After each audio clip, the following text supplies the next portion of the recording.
நிகிதா வணக்கம். நிச்சயமாக சத்தியம் தொலைக்காட்சி செய்தியின் எதிரொலியாக பூலாங்குளம் ஆலங்குளம் அருகே திருநெல்வேலி மாவட்ட எல்லையில் தென்காசி மாவட்டத்தில் ஆலங்குளம் அருகே உள்ள கல்குவாரிக்கு அதிரடி பூட்டு போட்டு தென்காசி மாவட்ட நிர்வாகம் தற்போது நடவடிக்கை மேற்கொண்டுள்ளது. நிகிதா, தென்காசி மாவட்டம் பூலாங்குளம் கிராமத்தில் செயல்பட்டு வந்த தனியார் கல்குவாரி மற்றும் கிரஷர் ஆலையின் செயல்பாடுகளை தற்காலிகமாக நிறுத்தி வைத்து தென்காசி மாவட்ட நிர்வாகம் உத்தரவிட்டுள்ளது.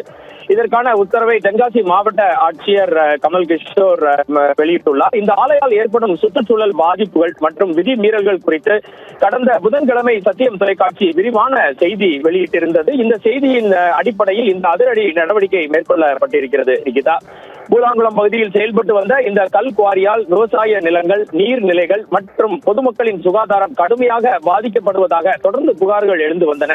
இதுகுறித்து விரிவான கள ஆய்வை மேற்கொண்ட சத்தியம் தொலைக்காட்சி ஆலையிலிருந்து வெளியேறும் தூசுப்படலாம் சுற்றியுள்ள விவசாய நிலங்களில் படிந்து பயிர்களை நாசப்படுத்துவதையும், மகரந்த சேர்க்கையே நடைபெறாத சூழ்நிலை உருவாவதையும், அருகில் உள்ள நீர்நிலைகளை மாசுபடுத்தி வருவதையும் சுட்டிக்காட்டியது. தமிழ்நாடு மாசு கட்டுப்பாட்டு வாரியத்தின் விதிகளை காற்றில் பறக்கவிட்டு முறையான பாதுகாப்பு உபகரணங்கள் இன்றி ஆலை இயங்கி வந்ததை அம்பலப்படுத்தியது சத்தியம் தொலைக்காட்சி. கல்குவாரியில் இருந்து எழும் பெரும் சத்தம் மற்றும் தூசு புயலால் அப்பகுதி மக்கள் சுவாசம் சம்பந்தப்பட்ட நோய்களால் அவதிப்பட்டு வருவதையும் சத்தியம் தொலைக்காட்சி விரிவாக பதிவு செய்தது. சத்தியம் தொலைக்காட்சியின் இந்த செய்தி பொதுமக்கள் மற்றும் சமூக ஆர்வலர்கள் மத்தியில் பெரும் அதிர்வலைகளை ஏற்படுத்தியது. இதையடுத்து தென்காசி மாவட்ட ஆட்சியர் கமல் கிஷோர் உத்தரவின் பேரில் தமிழ்நாடு மாசு கட்டுப்பாட்டு வாரிய அதிகாரிகள் மற்றும் வருவாய்த்துறை அதிகாரிகள் அடங்கிய குழு பூலாங்குளம் ஆலையில் திடீர் ஆய்வு மேற்கொண்டது. இந்த ஆய்வின் போது சத்தியம் தொலைக்காட்சி சுட்டிக்காட்டிய விதிமீறல்கள் அனைத்தும் உண்மை என்பது கண்டறியப்பட்டது.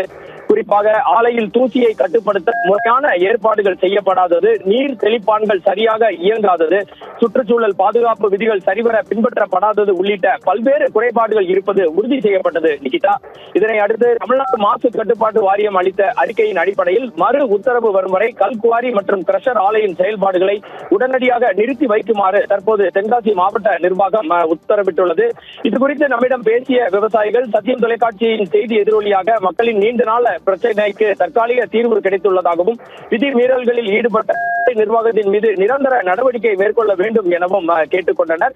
இதுகுறித்து தென்காசி மாவட்ட கலெக்டர் கமல் கிஷோர் சத்தியம் தொலைக்காட்சிக்கு அனுப்பிய செய்தி குறிப்பில் 31/7/2025 அன்று புகார் மனு வரப்பட்டதாகவும், ஆய்வின் போது விதிமீறல்கள் கண்டறியப்பட்டு அதன் அடிப்படையில் 19/8/2025 அன்று அந்நிறுவனத்திற்கு விளக்கம் கோரும் குறிப்பாணை அனுப்பப்பட்டு இதில் உள்ள குறைபாடுகளை நிவர்த்தி செய்யும் வரை தற்காலிகமாக இயங்குவதற்கு தடை விதிக்கப்பட்டுள்ளது என்றார். நிகிதா, இதுவே இந்த விவகாரத்தில் தற்போது இருக்கும் கள நிலவரம். நிகிதா.